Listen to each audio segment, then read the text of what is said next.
Welcome back to Luminousz Star Fables. Today we continue our playlist series, How Trauma Shapes Your Subconscious Money Beliefs. We will go over how the nervous system becomes conditioned to associate money with danger, instability, or punishment. I'll explain how this conditioning can form trauma loops and emotional reactions whenever a survivor manages major financial tasks. Be sure to check the description box below for more resources. Let's start with how trauma conditions the nervous system. When survivors of narcissistic abuse or emotional abuse face everyday financial responsibilities, the experience often goes far beyond numbers or bills. Trauma therapists explain that the nervous system becomes conditioned to associate money with danger, instability, or punishment. This conditioning forms what psychologists call trauma loops, automatic, emotional reactions that activate whenever a survivor encounters financial tasks. These loops are not signs of irresponsibility. They are the body's attempt to protect itself from perceived threats based on past experiences. As survivors move through adulthood, these trauma loops often evolve into reenactment cycles. Trauma counselors describe reenactment as the subconscious mind's attempt to resolve old wounds by recreating familiar emotional dynamics. This can show up as avoiding bills, ignoring financial notices, or feeling paralyzed when confronted with contracts or credit decisions. Financial experts who work with trauma survivors note that reenactment cycles often appear as chronic avoidance, under-earning, or self-sabotage. Not because survivors lack ability, but because their nervous system is repeating what it learned in survival mode. Now let's talk about attachment wounds. At the core of these patterns are attachment wounds. When a child grows up in an environment where love, safety, or stability is inconsistent, the subconscious learns to associate connection with unpredictability. These wounds follow survivors into adulthood, shaping how they relate to money, responsibility, and self-worth. Survivors may feel unworthy of financial stability, guilty for spending on themselves, or dependent on others for financial decisions. These patterns are not flaws. They are survival strategies that once kept the survivor safe. Shame and trauma bonding are two components that often show up, especially when one becomes triggered. However, shame is another powerful force that can also shape a survivor's financial identity. Narcissistic abusers often use shame to control their partners, criticizing spending, belittling financial decisions, or punishing independence. Over time, survivors internalize these messages, believing they are incapable or irresponsible. This shame becomes a barrier to learning, asking for help, or taking action. Only becomes part of a trauma bond, used as a reward, withheld as punishment, or tied to emotional survival. The survivor's financial beliefs become deeply entangled with fear and dependency. What happens when anxiety, despondency, and reinforced beliefs start up again? Financial responsibilities can intensify anxiety and despondency. When survivors face financial stress, the nervous system may interpret it as a threat, reinforcing old beliefs such as, I'm a failure, I always mess things up, I can't handle adult responsibilities. These beliefs were formed in survival mode, not adulthood. Financial challenges can also reinforce perfectionism, victim mentality, and escapism. Perfectionism emerges as a desperate attempt to avoid criticism. Victim mentality appears when the survivor feels powerless after years of being controlled. Escapism becomes a refuge when the emotional weight of financial tasks feels unbearable. I want to share with you guys something that I practice whenever I need to, and it's called self-regulatory processes. Some of you might have heard of this powerful self-soothing tactic. Healing these patterns requires tools that regulate the nervous system while building new emotional associations with money. Trauma-informed therapists recommend self-regulatory processes, techniques that help survivors soothe their bodies before, during, and after financial tasks. Tool 1, name, normalize, neutralize. Name the emotion. Normalize it as a trauma response. Neutralize it by reminding yourself, this task is not a threat. Tool number 2, the 10-second breath reset. Inhale for 4 seconds. Hold for 2. Exhale for 4. Repeat 3 times. Tool number 3, ground before you look. Place your hand over your heart. Feel the warmth. Say softly. You can do this slowly. Then open the bill or document. And now let's talk about a few constructive financial exercises. The one-page contract method. Read only the first page. Highlight key terms. Return later for the next page. The micro-bill ritual. Choose one bill. Set a 2-minute timer. Pay or schedule it. End with a grounding breath. The credit compassion check-in. Check only the top section of your credit report. Say, my credit is a snapshot, not a judgment. Choose one small action. Complete it within 48 hours. I suggest financial safety planning to help keep finances managed in a way that makes sense to you. Just take a few moments of your day and create a customized financial planner. A financial safety plan protects your privacy, autonomy, and future. This includes creating a private email, securing documents, opening a separate bank account when safe, changing passwords, freezing credit if needed, and identifying safe supporters. A safety plan is not fear. It is empowerment. Okay, now I'll summarize PTSD and CPTSD. It's important to know the difference.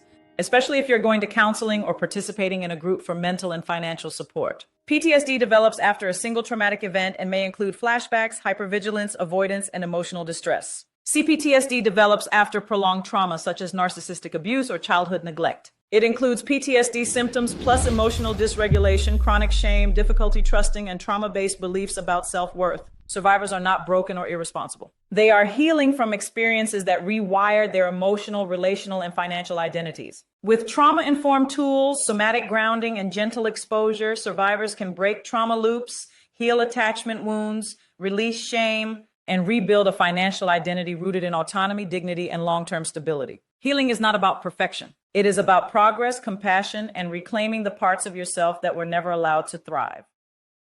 Grab your journal, take a deep breath, and take the next 60 seconds to write freely, no judgment. Here are 3 questions to help you understand how your past shaped your money mindset. When I think about money, what emotions come up first? Fear, guilt, pressure, or hope? What financial beliefs did I learn from the person or environment that harmed me? What would financial safety look like for me today? Not perfection, just safety. Now here's one tool to help you begin rebuilding. Start a small safety net fund. Survivors often leave abuse with hidden debt, restricted access to money, or financial instability. Building even a small emergency fund helps restore control and confidence. Did you know? Many survivors face long-term financial fallout like debt in their name, unpaid support, or credit damage, but they're rebuilding through budgeting, emergency funds, and trauma-informed financial education.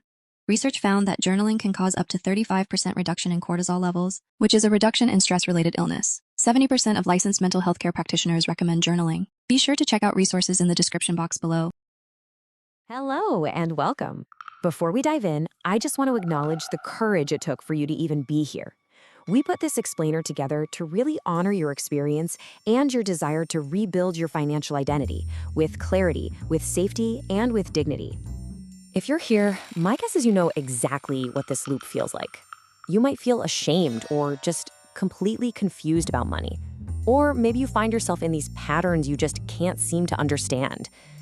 I want you to know you are so not alone in this feeling. I really want you to let this sink in for a moment. This is the absolute core of what we're talking about today.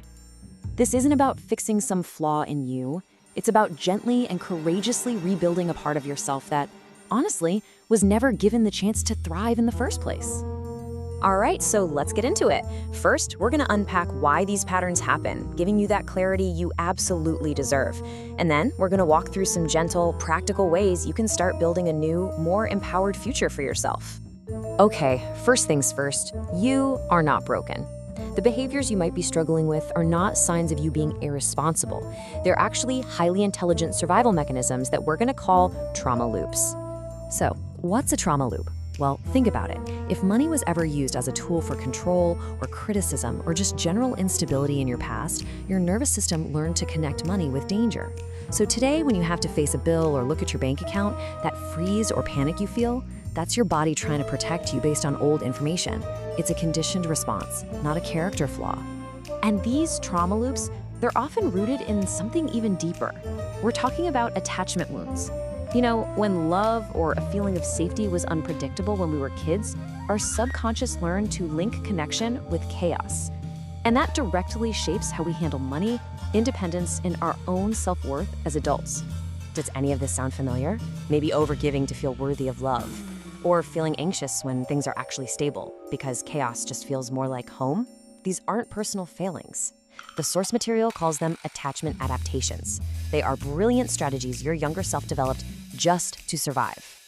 So here's the crucial point. That critical voice in your head, the one that whispers, you always mess things up, or you're not worthy, that is not your voice. It is the voice of the wound. And once we can separate ourselves from it, that's when we can really begin to heal it. So why are these patterns so darn persistent? Well, the answer is pretty fascinating. It's all in how your brain is wired to protect you, even when that protection is based on totally outdated information. It's really helpful to understand the difference between PTSD and what's known as complex PTSD, or CPTSD. While PTSD often comes from a single event, CPTSD develops from prolonged, repeated trauma, like long-term emotional abuse. This is so important because CPTSD includes things like chronic shame and relationship instability, which are directly tied to these financial trauma loops we're talking about. And this right here, this explains so much. Your subconscious isn't logical. It's all about patterns. It doesn't aim for what's healthy. It aims for what's familiar. This is exactly why you might feel drawn to chaotic situations or even sabotage your own progress when things start to feel too calm. Your brain is just trying to get you back to an emotional state it recognizes as normal. So when a financial task triggers you, your nervous system might just automatically default to these old beliefs. But listen, these aren't objective truths about who you are. They are trauma imprints. They're echoes of a past where these beliefs were actually necessary for your survival. Okay, so now that we have the why, let's pivot to the how. This whole section is about gentle, practical, trauma-informed tools that you can use to start taking your power back one small step at a time. This first tool is incredibly powerful for stopping a shame spiral right in its tracks. The moment you feel that wave of anxiety or shame, first, just name it. I feel anxious. Second, normalize it. Give yourself some compassion. Of course I feel this way. And finally, neutralize it by reframing the situation. This simple process creates a little bit of space between you and that overwhelming emotion. All right, when panic hits, you need a quick reset button. Try this. Inhale for 4 seconds, hold your breath for 2, and then exhale for 4 seconds. Just 10 seconds can literally signal safety to your brain and pull you out of that fight or flight response. Let's be real, facing a pile of bills can feel completely overwhelming. The micro-bill ritual breaks it way down. The goal here isn't to tackle everything at once. It's to prove to your nervous system that you can complete one tiny financial task and be totally okay. And celebrating at the end, even just telling yourself, good job, that's a crucial step in building a new positive association. I want you to think of this not as an act of fear, but as a profound act of empowerment. Creating a safety plan is about building a fortress around your financial autonomy. Every single one of these steps is you declaring that your financial future belongs to you and you alone. Okay, in this final section, we're going to look at how all these small, steady actions can come together to create a completely new financial story for yourself. Now, this is a beautiful and simple formula for rewiring your brain. You can undo financial shame through gentle, positive exposure. By pairing a small, safe purchase with an act of learning, you create a new neural pathway. You're teaching your brain, one little experience at a time, that money can be a tool for growth and empowerment, not just a source of fear. So I'll ask you, what could that look like for you this week? Maybe it's buying yourself a coffee while you watch a financial education video, or maybe it's buying a new notebook that's just for your budget. The goal is to consciously create a new positive money memory, no matter how small it seems. And please remember this, breaking these deep-rooted cycles isn't about some forceful, dramatic battle. It's all about the small shifts.